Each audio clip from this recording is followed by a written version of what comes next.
Hi guys, today I want to show you how to say with me, with you, with them, with us, etc. Let's go!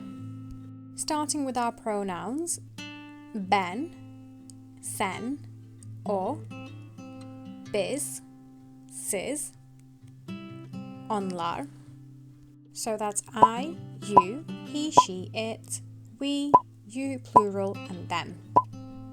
We're going to be adding the with suffix, which is le and la, following two-way vowel harmony, or as I like to call it, vowel harmony 1. Wow!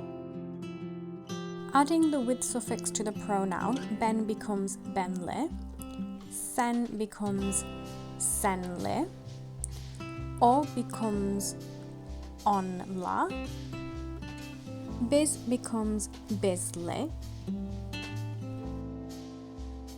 siz becomes sizle, and onlar becomes onlarla.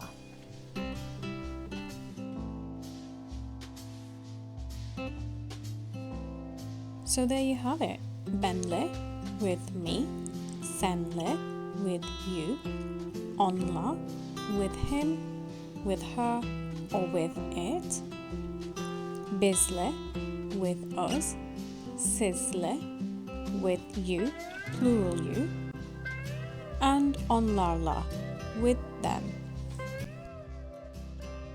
Well, I hope you enjoyed the video. If you did, don't forget to hit that like button and subscribe so you don't miss out on future videos. As always, I love you all.